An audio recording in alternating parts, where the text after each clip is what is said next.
dividindo esse momento de escola bíblica dominical com o professor Marcelo. E eu quero, antes de passar para o Marcelo ministrar o evangelho, tentar terminar o evangelho de Mateus com muita tranquilidade, porque a gente está curtindo a cada momento, eu quero deixar uma palavra para nós, depois eu quero orar em nome de Jesus. Em muitos momentos, meus irmãos, minhas irmãs, a gente fica perguntando, entra até em crise, perguntando assim, qual que é a vontade de Deus para as nossas vidas? O que Deus quer das nossas vidas? A palavra de Deus declara em João, capítulo 6, no versículo 39, o seguinte: e a vontade de quem me enviou é esta, que eu não perca nenhum de todos os que ele me deu. Pelo contrário, eu ressuscitarei no último dia. Versículo 40.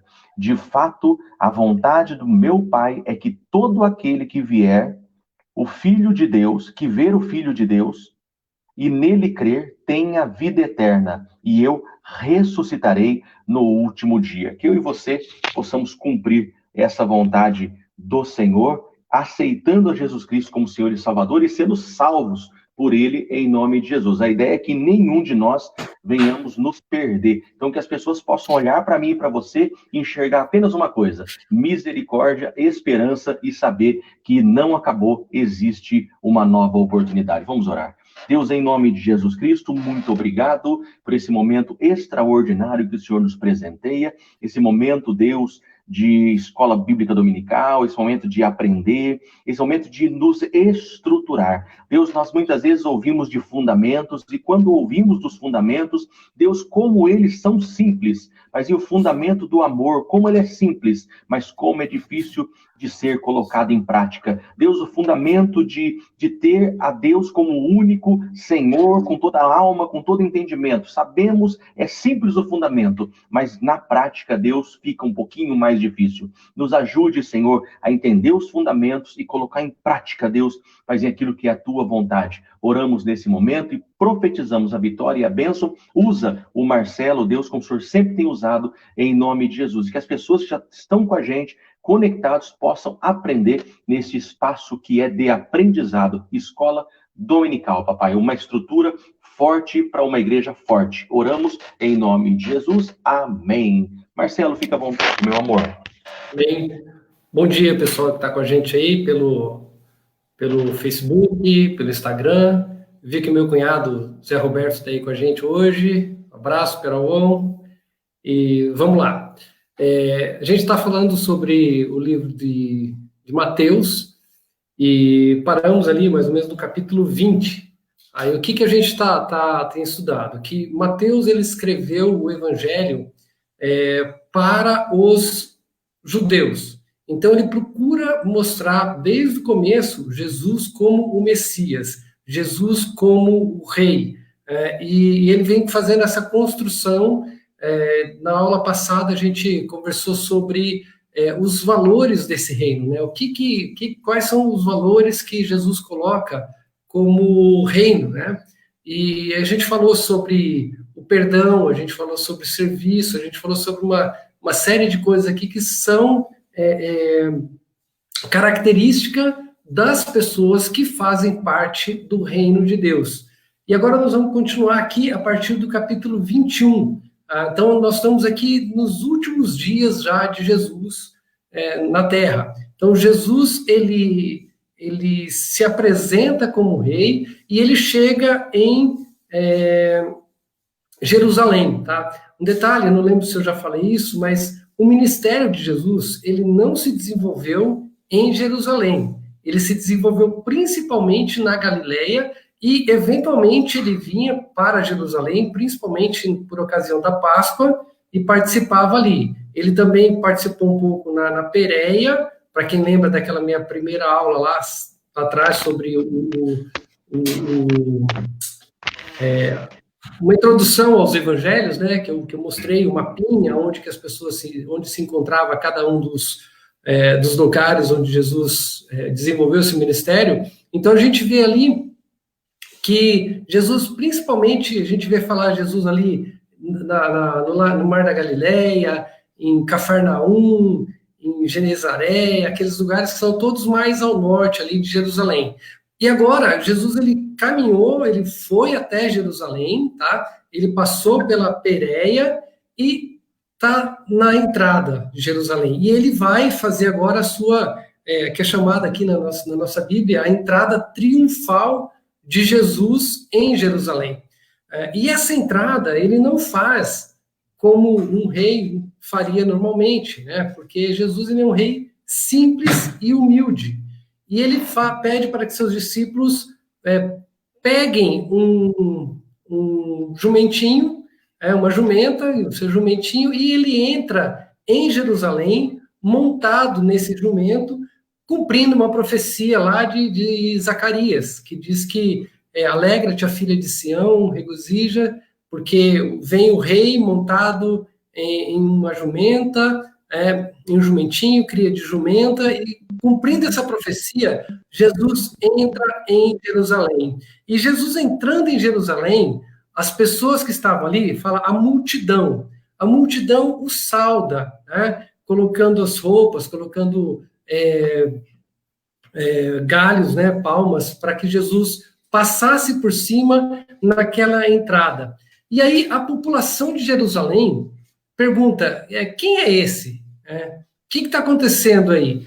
E aí eles falam, olha, esse é Jesus da Galileia, o Messias, né? Ele está entrando em Jerusalém. Então mostra para a gente o quê? Que a multidão, a gente entende aqui, que como por ocasião da Páscoa, as pessoas tinham ido até Jerusalém para celebrar a Páscoa. Então a multidão era aquela multidão que estava acostumada com Jesus. Eles conheciam Jesus, sabia tudo que Jesus já tinha feito, e a população de Jerusalém, na verdade, não conhecia Jesus profundamente. Eles vão conhecer a partir desse momento. E o interessante é que, um pouquinho antes, ainda no final do capítulo 20, Jesus está passando por Jericó e ele cura 2 cegos.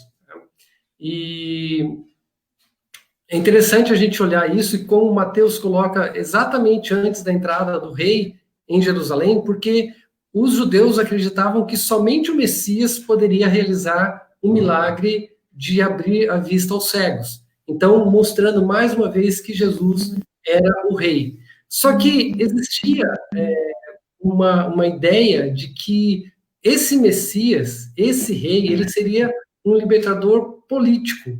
Ele estabeleceria em Israel, naquela região da Palestina, um reino de paz e prosperidade. Então, eles esperavam que viesse um Messias e que trouxesse a libertação do domínio do Império Romano. Mas Jesus, o reino de Jesus era de outra natureza. O reino de Jesus é um reino espiritual. E ele veio para implantar este reino em nós, no nosso meio e através de nós. Então, quando Jesus ele entra quando ele entra em Jerusalém e as pessoas o saudam, eles esperavam, eu imagino que eles esperavam que de alguma forma Jesus fosse entrar ali e fazer uma revolução e com todo o seu poder de Messias fossem trazer a Shalom para Israel. E Jesus não faz isso. Primeiro que ao invés de Jesus ir para um palácio, ele vai para o templo. E chegando no templo, ele tem uma atitude até um tanto forte, porque ele expulsa de lá os cambistas, ele expulsa as pessoas que estavam negociando. E a questão da purificação do templo aqui, a gente tem que entender que era período de Páscoa. Período de Páscoa vinha gente de todos os lugares para Jerusalém para celebrar essa Páscoa ali. E o culto era baseado no templo e baseado em sacrifícios. Então as pessoas vinham de diversos países, chegavam em Jerusalém, eles não traziam os animais para sacrificar, eles traziam as suas moedas locais. Então eles tinham que trocar essas moedas e comprar os animais para oferecer o sacrifício ali no templo. E o que acontecia é que essas pessoas, eles não estavam ali simplesmente para ajudar, mas eles faziam isso com usura. Eles estavam ali explorando as pessoas. Foi isso que deixou Jesus revoltado, porque era uma exploração econômica da fé das pessoas.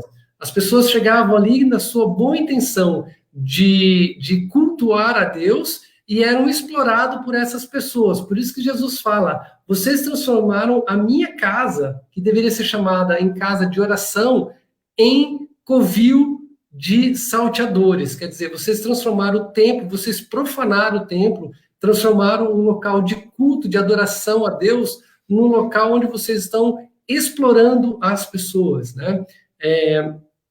Então, por isso que Jesus tem essa atitude de expulsar todos os cambistas, expulsar todas essas pessoas do templo.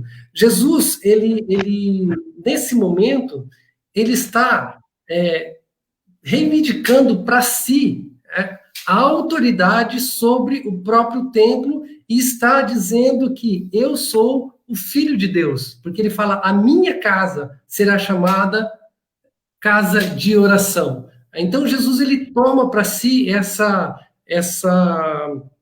esse título de Filho de Deus. A gente vai ver Jesus fazendo bastante isso no livro de João. No livro de Mateus, Mateus não mostra muito essa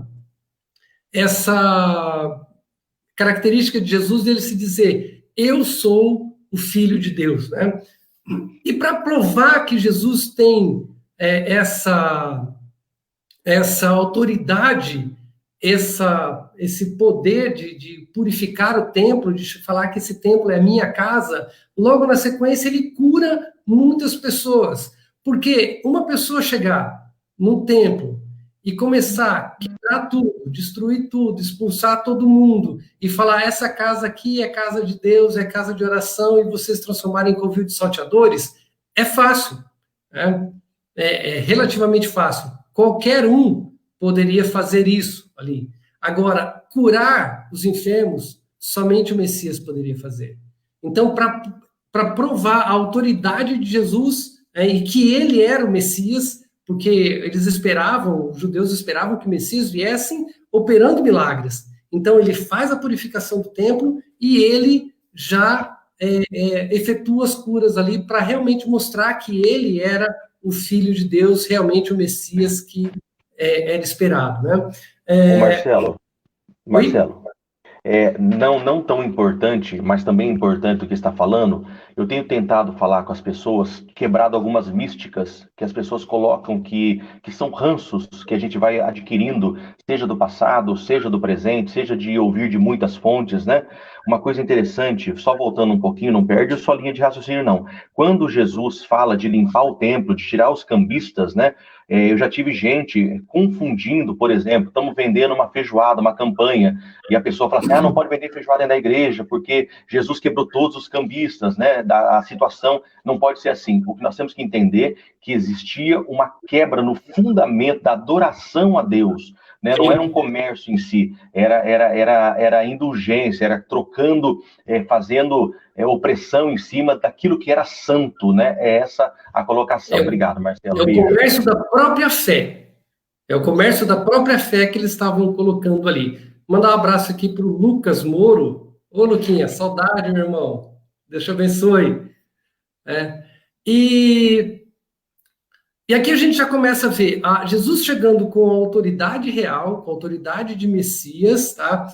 E a gente vê que já tinha antes, né, por parte dos principais, mas agora vai se intensificar a rejeição de Jerusalém a Jesus. E depois a gente vai ver também que há uma rejeição ou um desânimo de Jesus em cima de Jerusalém, em cima daquele povo. Porque Jesus aí depois tem o episódio da figueira, que é conhecido por todo mundo, que Jesus chegou numa figueira que deveria ter frutos, e essa figueira não apareceu, não tinha fruto, e Jesus amaldiçoou a figueira, e essa figueira secou. A figueira é um símbolo da nação de Israel. Tá? Então, quando Jesus ele procura fruto e não encontra, quer dizer, Jesus está procurando fruto em Jerusalém, está procurando fruto em meio aos judeus e não encontra esse fruto. E por isso que ela seca. Deveria ter fruto.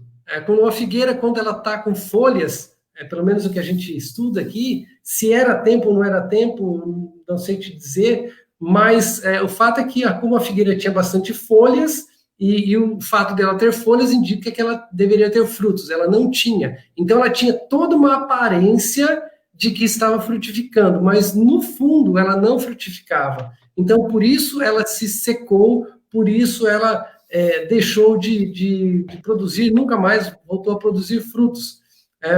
E aí começam aqui alguns confrontos de Jesus com as autoridades. E a gente vê que o problema que teve aqui, primeiro, não foi com o povo em si, não foi com a população, não foi com a multidão, mas foi com as autoridades. Por isso que a gente sempre olha essa questão de liderança, essa questão de autoridade, tem uma importância muito grande, porque lá no Velho Testamento, quando a gente vê a ruína de Israel, quando a gente vê os problemas que Israel teve, ele não era relacionado diretamente ao povo, mas ele era relacionado diretamente ao governante, ao rei. Então a gente vê que se o rei era temente a Deus, todo o povo acompanhava. Se o rei não era, o povo não acompanhava. E aqui a gente está vendo a mesma coisa. Jesus começa a confrontar as autoridades da época, começa a confrontar os fariseus, começa a confrontar os sacerdotes, né? Começa a confrontar as pessoas que tinham a autoridade sobre o povo de Israel. O povo de Israel, ele era governado politicamente por Roma. Tudo tinha que estar submetido a Roma. Porém, o governo do povo em si era por parte das lideranças religiosas, era o sacerdote. O sacerdote não podia fazer nada que não fosse de acordo com o Império Romano, mas ele tinha uma certa liderança sobre o povo. E aqui Jesus começa a confrontar isso. E os fariseus aqui, os saduceus, os sacerdotes, começam a armar algumas armadilhas para Jesus. A primeira, e Jesus sempre com muita sabedoria, ele consegue engaiolar essas pessoas, né? O primeiro que a gente vê aqui é quando eles questionam a autoridade do batismo de João. Por que o João... Me diz uma coisa, o batismo de João, na verdade é o contrário, né? Eles chegam para Jesus e questionam, com que autoridade você faz isso? E Jesus devolve para eles com uma pergunta, fala, eu vou fazer uma outra pergunta para você. Tá? E Jesus respondeu, eu também vou fazer uma pergunta, se me responderes, também eu vos direi com que autoridade faço essas coisas. De onde era o batismo de João? Do céu ou dos homens? E discorriam entre si. E começaram a pensar, porque se eles falassem que o batismo de João era de Deus, eles teriam que reconhecer que Jesus era o Messias.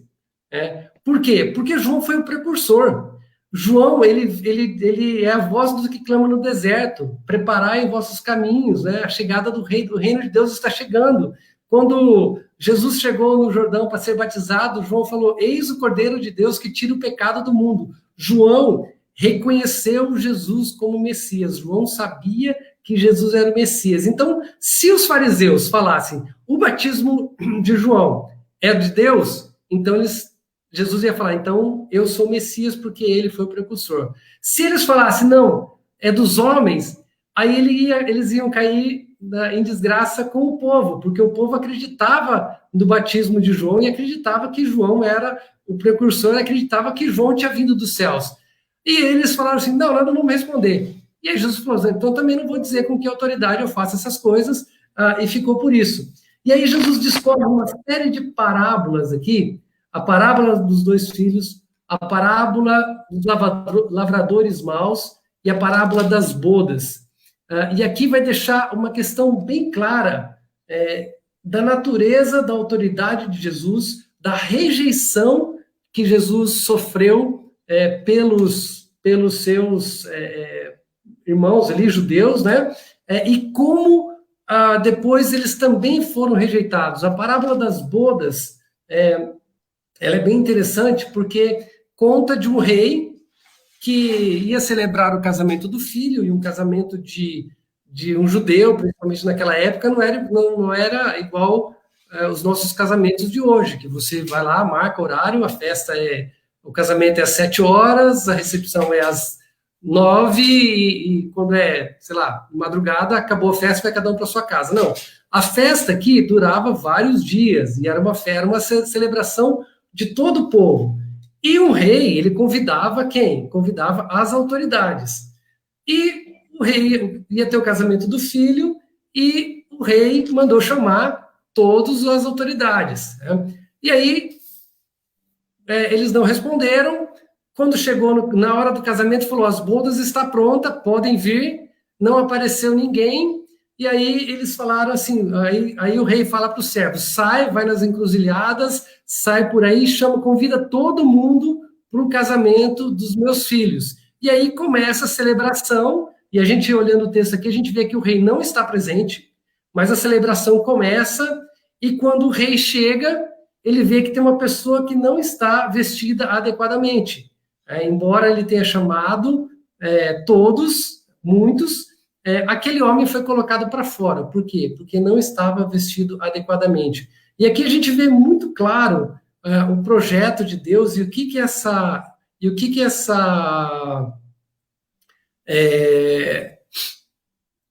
parábola. O que é essa parábola que Jesus está contando aqui? A Bel fez uma pergunta, eu fui ler a pergunta dela. Bom, o rei, a gente sabe que é Deus, né? O filho, Jesus, os convidados, as autoridades, eram as autoridades ali de Israel, era o povo de Israel. Né? Eles não receberam ao primeiro momento, quando falava lá atrás, quando os profetas falavam, quando Deus falava lá no Velho Testamento, eles não ouviram, não ligaram.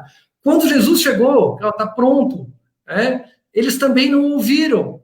E aí Deus fala, olha, então vamos chamar os outros, todas as pessoas, e nós estamos agora nessa festa, nessa celebração do reino, enquanto o rei não está presente. Mas vai chegar um dia que o rei vai estar presente, e aí ele vai conseguir separar aqueles que estão vestidos adequadamente para as bodas do Cordeiro, aqueles que tiveram a sua vida lavada e transformada pelo sangue de Jesus. Estes são os verdadeiros convidados, né, as pessoas que vão, de fato, participar das bodas do Cordeiro. Não somente as pessoas que estão no meio da igreja, ou que se dizem cristãos, ou que, em um primeiro momento, aceitaram o convite, mas não se prepararam adequadamente, tendo suas vestes transformadas. Porque Jesus, ele nos chama da forma como nós estamos. Ele não espera uma transformação da nossa vida para que a gente possa ter um relacionamento com ele. É o contrário, ele espera que o nosso relacionamento com ele traga transformação nas nossas vidas, traga mudança na nossa forma de agir e na nossa forma de pensar. Mas sem essa transformação, sem essa mudança, sem essas melhoras que a gente tem que ter na nossa vida em relação ao plano de Deus, ao projeto de Deus, à vida que Deus quer, nós não iremos participar das bodas. E, infelizmente, essa é uma realidade. Nós temos, isso aí me lembra da parábola do joio e do trigo. Quando Jesus comparou o reino dos céus a uma plantação de trigo, e no meio foi semeado o joio. Jesus fala, olha, não separem o joio do trigo enquanto eles estão crescendo. Na hora da colheita,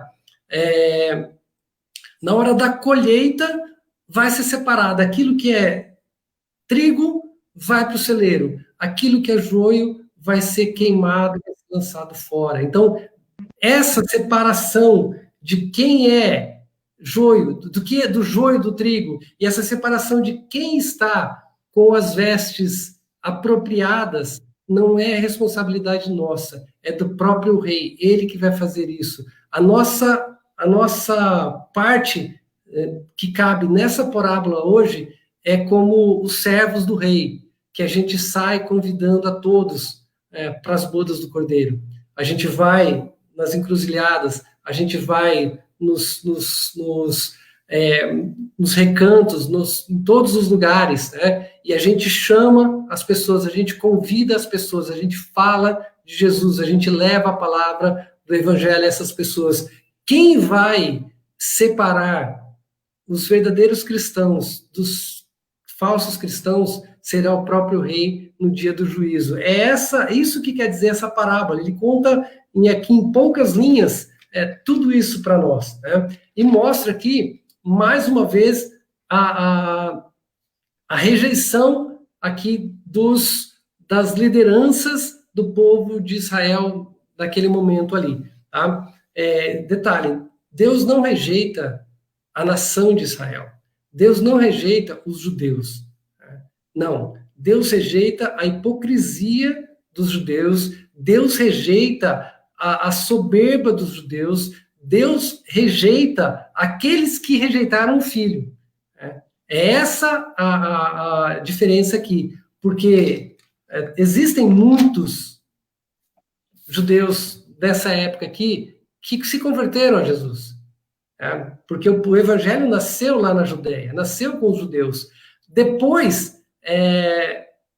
ele se espalhou para o mundo, mas primeiro foram com os judeus. E hoje existem judeus convertidos.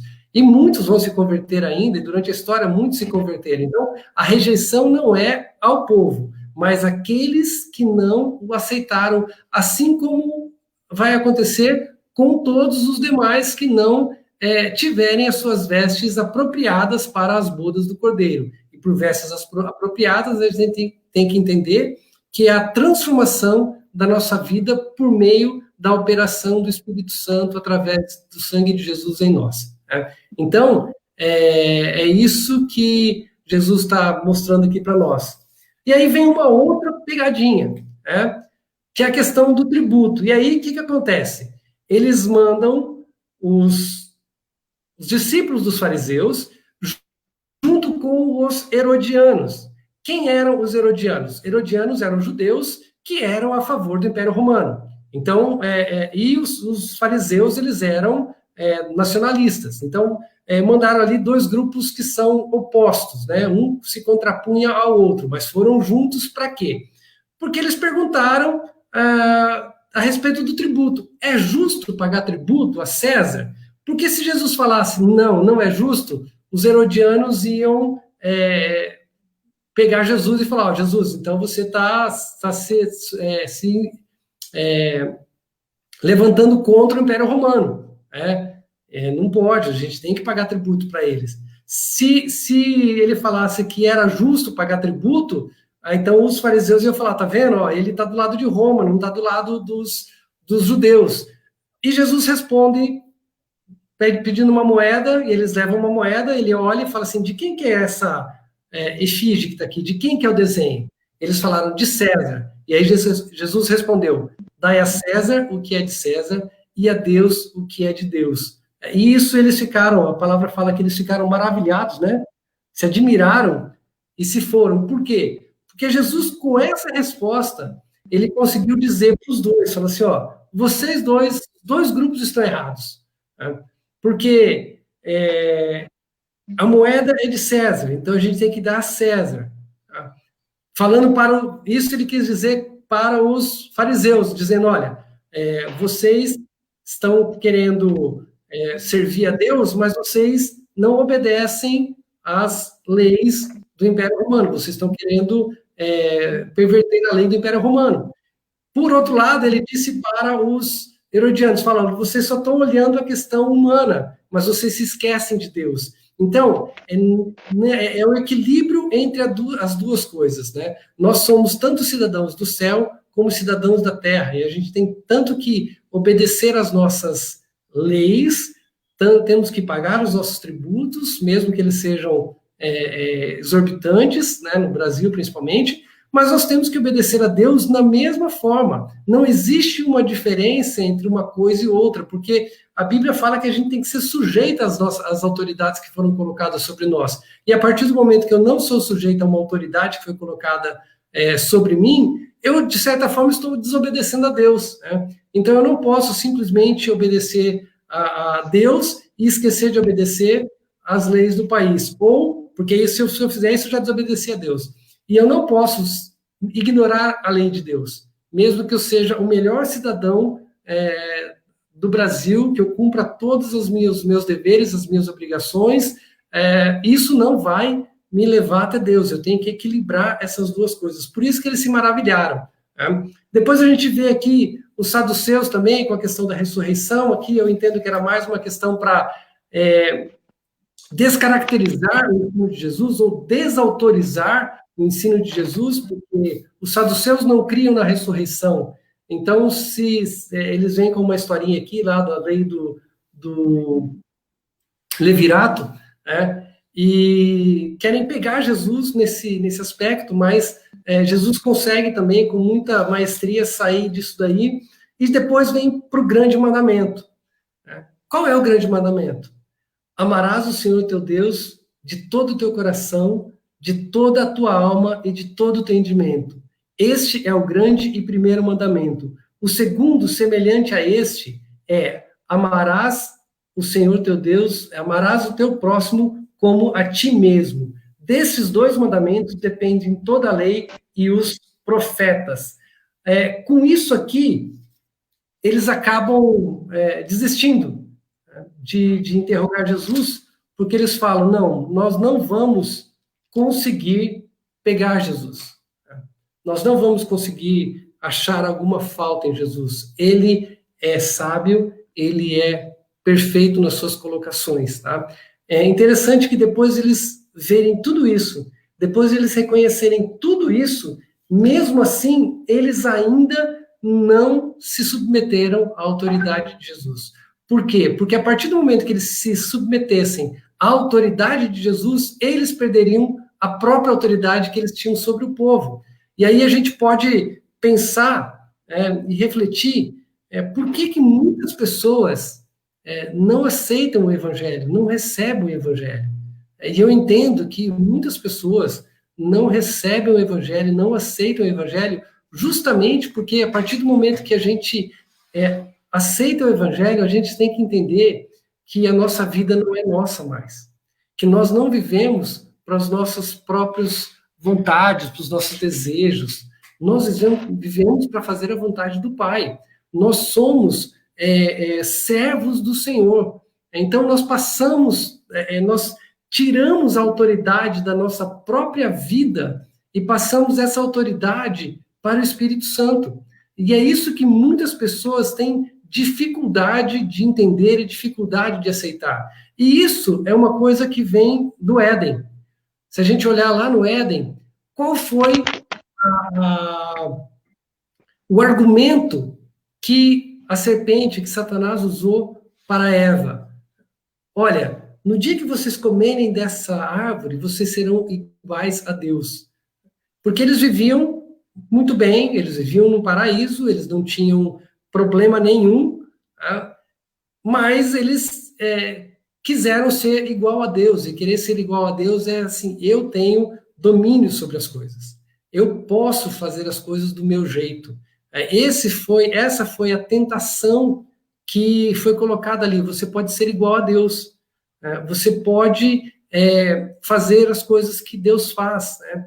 E na verdade, isso vem com a gente desde então. E essa rejeição à autoridade de Jesus, essa rejeição ao senhorio de Jesus, é o que faz com que muitas pessoas não recebam o evangelho. Eles até entendem, eles até sabem, eles até muitas vezes até têm medo da condenação eterna. Muitas vezes até usam da filosofia ou da sua da própria ciência para tentar negar a própria existência desse Deus, porque negando a existência desse Deus, eles conseguem negar a autoridade desse Deus e não se submeter à autoridade desse Deus. É uma atitude de rebeldia, é uma atitude de querer controlar a própria vida, coisa que nós não temos domínio nenhum.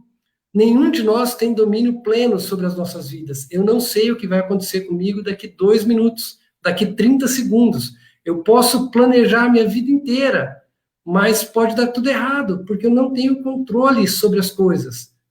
Quem ia imaginar que o ano de 2020 iria ser essa não sei nem dizer, né, tão traumático e tão esse rebuliço que né? Minha filha, eu estava comentando agora com a Veri, ela está fazendo o 3º ano, eu falei assim, puxa vida, a Ana Maria vai passar o último ano dela no 3º com pessoas que ela estuda desde o prézinho, sem se ver, sem se encontrar. Quem ia imaginar uma coisa dessa? Então, como que a gente vai, quando isso vai acabar? Como que a gente vai sair depois? Como vai ser o mundo depois disso? O que vai acontecer? Nós não temos poder nenhum sobre isso, mas nós queremos ter o domínio completo sobre as nossas vidas. Nós não queremos sujeitar as nossas vidas ao senhorio de Jesus. Nós não queremos experimentar a boa, perfeita e agradável vontade de Deus nas nossas vidas, porque muitas vezes a gente quer que a nossa própria vontade seja feita nas nossas vidas. Mas nós não sabemos de fato o que é melhor para nós. Nós não podemos saber o dia de amanhã. Então, rejeitar a Jesus, no fundo, é dizer, eu quero continuar tendo controle sobre a minha vida. Eu não quero submeter a minha vida ao domínio de um Deus grande, forte, poderoso e amoroso, mesmo sabendo de tudo isso. Eu quero continuar fazendo as coisas do meu jeito. Foi mais ou menos isso que aconteceu aqui. E Jesus, ele termina essa parte, né, dizendo, olha, amarás o Senhor teu Deus de todo o teu coração, de toda a tua alma, com todo o teu entendimento, com toda a sua força. Isso é uma citação do Velho Testamento. E o teu próximo como a ti mesmo. Nisso se resume toda a lei e os profetas. Porque se a gente pegar a lei, os mandamentos, a gente vai ver que boa parte dos mandamentos ali trata do relacionamento nosso com Deus. E a outra parte trata do relacionamento nosso com o nosso ser humano. Se a gente amar a Deus e amar o nosso próximo, a gente cumpre toda a lei tranquilamente. É isso que Jesus está falando aqui. Tranquilamente não, porque muitas coisas para nós não é fácil. E a gente só consegue com a ajuda de Deus mesmo, né? Ô Marcelo, oi? Eu falei sobre isso ontem no culto. Exatamente, eu estava trabalhando o Salmo 1º, né? E o Salmo 1º declara, né? O que não traz a felicidade, né? Que são aqueles 3 pontos. É o que não traz felicidade. E depois fala, né? Feliz é o homem que medita na lei do Senhor de dia e de noite, né? Que coisa gostosa. Quando tem essa confirmação tua hoje, nós entendemos, né? Falamos no início, né? Nós sabemos os fundamentos, entendemos os fundamentos, aprendemos pelos fundamentos, mas colocar em prática não é fácil, né? E eu falava exatamente sobre isso, que a felicidade está em cumprir a lei do Senhor. E a lei do Senhor, por mais que pareça fácil, né, amar a Deus de toda a alma, todo o coração, todo entendimento. Aí vem amar a si próprio, para que você venha amar o próximo. Nós muitas vezes nem nos aceitamos. Como a gente vai conseguir adorar a Deus, né, que a gente não vê? Tremendo, viu, Marcelo? Essa confirmação aí traz alegria ao nosso coração, percebendo que a gente está falando da mesma coisa em linguagens diferentes. Deus seja louvado. Amém. E eu nem assisti o culto ontem. Viu? E depois Jesus, aí Jesus, a resposta final de Jesus é quando ele faz um confronto dizendo, reunidos os fariseus, interrogou Jesus, que pensais vós do Cristo? De quem é filho? Responderam eles, de Davi. Replicou-lhe Jesus, como, pois, Davi, pelo Espírito, chama-lhe Senhor, dizendo, disse o Senhor ao meu Senhor, assenta-te à minha direita, até que eu ponha os teus inimigos debaixo dos teus pés? Se Davi, pois, lhe chama Senhor, como ele é seu filho? E a ninguém lhe podia responder palavra, nem ousou alguém, a partir daquele dia, fazer-lhe perguntas. Porque Jesus confrontou ele, fala assim, como vocês estão falando que o Messias, o Cristo, é filho de Davi? Então, como Davi chama ele de Senhor? Quer dizer, Jesus já existia antes, já era Senhor de Davi lá. Então, o filho é só uma questão de uma linhagem humana para que ele se encarnasse. Mas, na verdade, o Davi já servia a esse Deus porque ele chama de Senhor, o próprio Senhor Jesus. Essa aqui é uma passagem de um salmo de Davi. Assenta-te, Senhor, à minha direita, até que eu ponha os inimigos debaixo dos teus pés. Diz o Senhor ao meu Senhor. Então, Davi está chamando Jesus de Senhor. Então, como ele poderia ser filho? Né? Não poderia ser filho. Depois disso, eles não puderam mais questionar Jesus. E aí vem uma série de Ai, uma série de advertências, né, de Jesus sobre os fariseus, escribas. O que Jesus sempre criticou? A hipocrisia deles, né? Jesus sempre criticou esse fato deles dizerem uma coisa e não fazerem outra. Jesus falou, olha, vocês coam o mosquito e engolem o camelo. O que Jesus está querendo dizer? Vocês filtram as pequenas coisas, mas esquecem das grandes, porque tanto o mosquito como o camelo são animais impuros, e pela lei eles não poderiam se alimentar desses animais. Mas eles, alegoricamente aqui, metaforicamente, eles coavam a bebida para tirar o mosquito que porventura houvesse ali, para não ingerir, não por uma questão, só por uma questão de higiene, mas por uma questão ritualística, por uma questão de não estar engolindo nada impuro. Então, pecavam pequenos detalhes, mas coisas grandes, desprezavam o órfão e a viúva, davam o dízimo, mas deixavam os pais passarem necessidade. Então, uma série de coisas que Deus vai alimentando, chamam eles de sepulcro caiado. Olha, vocês são bonitos por fora, mas por dentro vocês são cheios de ossos, vocês estão podres por dentro. E Jesus faz essa série de ais, aqui são 7, leia depois, está ali no capítulo 23. E para a gente terminar, a gente vê aqui agora o lamento de Jesus sobre Jerusalém. Jerusalém, Jerusalém, que mata os profetas e apedreja os que te foram enviados. Quantas vezes quis eu reunir os teus filhos, como a galinha junta os pintinhos debaixo das asas, e vós não o quiseste. Eis que a vossa casa vos ficará deserta. Declaro-vos, pois, que desde agora já não me vereis até que venha a dizer, bendito que vem em nome do Senhor. Então aqui é a rejeição de Jesus a Jerusalém. Eu quis te ajuntar como uma galinha que protege os seus pintinhos debaixo das minhas asas, mas vocês não quiseram. Vocês apedrejaram os profetas, vocês mataram aqueles que foram enviados. Por isso eu digo que vocês não me verão mais como Messias, como Rei, até que eu venha. E aqui ele está já se referindo à segunda vinda, onde todos vão dizer, bendito o que vem em nome do Senhor. São 9h43, eu mais uma vez não consegui fechar, mas eu prometo que no próximo domingo eu tento, de novo. Tá joia? Então, o que eu queria que a gente levasse como lição, além da gente conhecer um pouco a Bíblia, é essa questão da autoridade de Jesus e da gente se submeter a essa autoridade.